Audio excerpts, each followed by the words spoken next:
Hello दोस्तों, नमस्कार। दोस्तों, आपको इस वीडियो का थंबनेल देख के पता ही चल गया होगा कि किस तरह का कंटेंट है इसमें।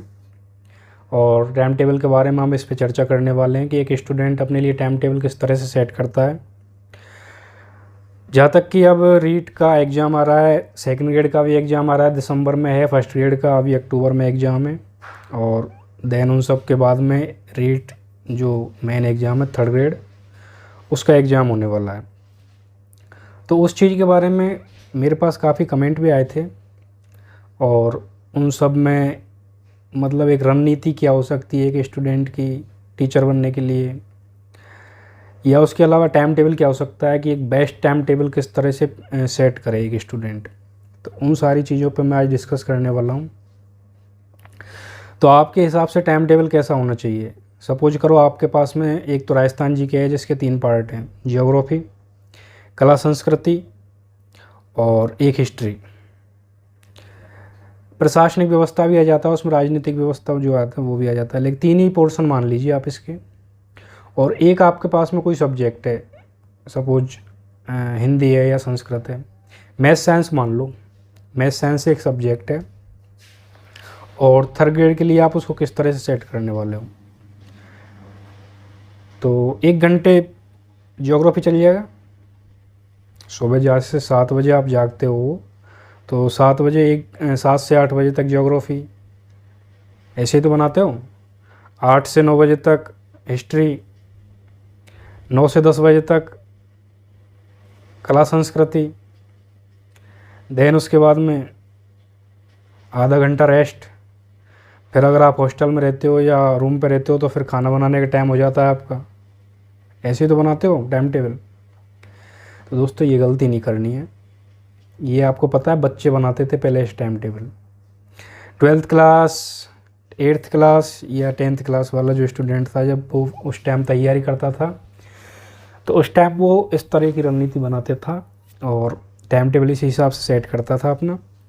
तो वो गलती आपको नहीं करनी है। टाइम टेबल के किस तरह से सेट होता है, देखिए, मान के चलो आप पहले फिक्स कर लो आप कि मुझे पहले टारगेट दो अपने पास कि आपके पास ज्योग्राफी है। ज्योग्राफी मान के चलो अगर 10 पॉइंट हैं, मेजर टॉपिक 10 टॉपिक हैं, तो उनके लिए आप 15 दिन का टाइम दे दो। 15 दिन का 20 दिन का टाइम दे दो। तो आप मतलब 20 दिन में ये सोच लो कि एक बार तो आपको ज्योग्राफी पढ़नी है, एक सब्जेक्ट ले लो आप। तो आप 20 दिन का टाइम दो कि मुझे ज्योग्राफी कंप्लीट करनी है इस 20 दिन में, और साथ में मुझे अपनी सब्जेक्ट कंप्लीट करनी है। अगर ये कंप्लीट हो जाए तो आप 20 दिन बाद क्या कर सकते हो, इनको रिवीजन में डाल दो। और आपका जो बाकी जो सब्जेक्ट बची हुई हैं जैसे कला संस्कृति है, हिस्ट्री है, इसको आप रीडिंग में डाल दो। रिवीजन और रीडिंग, इन दो चीज़ों को आप अच्छी तरह से समझ जाओगे ना तो आप अच्छी तरह से तैयारी कर सकते हो। तो इसी तरह से आपको करना है। वो रिवीजन हो जाएगा, वो रीडिंग में डल जाएगी। एक टाइम ऐसा आएगा कि आप सब कुछ पढ़ लोगे, आप केवल रिवीजन बचेगा आपके पास में। तो बस रिवीजन के लिए फिर टाइम टेबल सेट कर लो कि मुझे एक टॉपिक का रिवीजन करना है आज, चाहे वो 1 घंटे में हो चाहे 2 घंटे में हो। ये तो होता है एक परफेक्ट टाइम टेबल।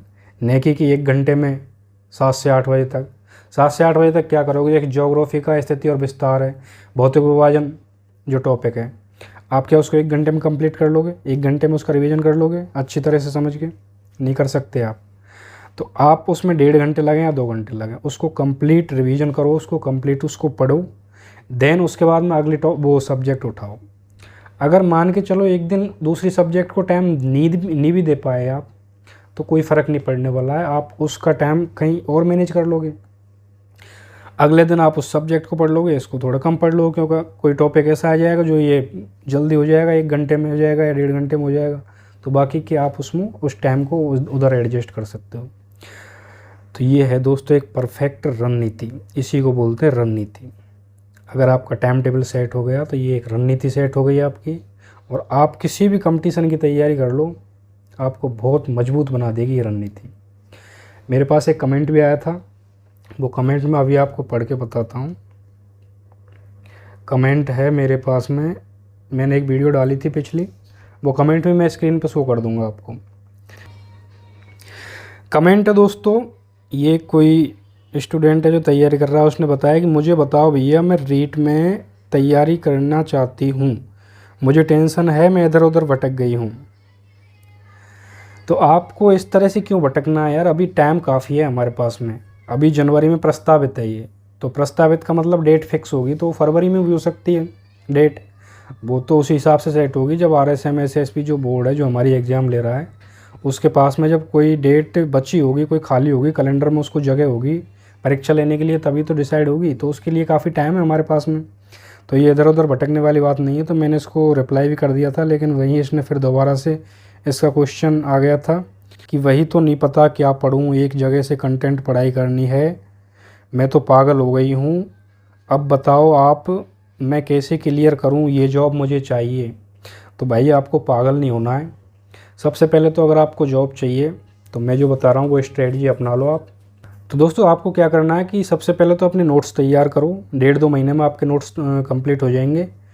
नोट्स एक ऐसी चीज़ है कि लास्ट में जो अपन का टाइम होता है ना एग्ज़ाम से, एग्ज़ाम जो अपन के पास में आ जाती है, तो वो टाइम जो होता है उसमें आप अच्छी तरह से इनको रिवीजन कर पाओगे। एक बुक को हम अच्छी तरह से रिवीजन नहीं कर सकते। अगर हमारे पास में नोट्स हैं तो उनका अगर एक टॉपिक है तो उसको 1 घंटे में एक टॉपिक को क्लियर कर सकते हैं, लेकिन अगर हमारे पास बुक है तो उसमें से 1 घंटे में हम एक टॉपिक को क्लियर नहीं कर सकते, रिवीजन नहीं कर सकते उसका। तो एग्ज़ाम के टाइम पे ये बहुत ही अमृत साबित होने वाले हैं ये जो नोट्स हैं ना ये। तो आप अभी से कंप्लीट कर लो नोट्स।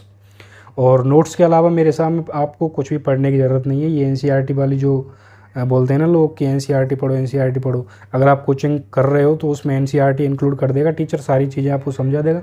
फिर भी अगर आपको पढ़ना है तो NCERT बुक ले लो और उसके जो पीछे क्वेश्चन आते हैं ना उनको भी पढ़ लो, क्योंकि आजकल जो एग्ज़ाम ना वो एज इट इज क्वेश्चन उठा रही है।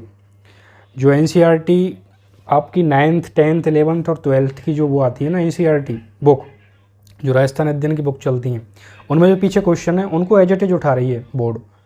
अभी कंप्यूटर निदेशक या जो भी है JEN वाली है, इसमें देख लो आप, JEN वाली में तो 40 क्वेश्चन में थे लगभग 30 क्वेश्चन एज इट इज जो ऑप्शन वाले हैं वो उठाए थे, और 1-2 ऑप्शन इधर उधर किए थे, वरना ऐसे ही उठाए थे। तो उन चीज़ों को आप देख सकते हो, उनको अच्छी तरह से पढ़ लो, नोट्स भी अच्छी तरह से कंप्लीट कर लो। यही है कि इधर उधर भटकने की ज़रूरत नहीं है, टेंशन लेने की ज़रूरत नहीं है, आपको जॉब मिल जाएगी।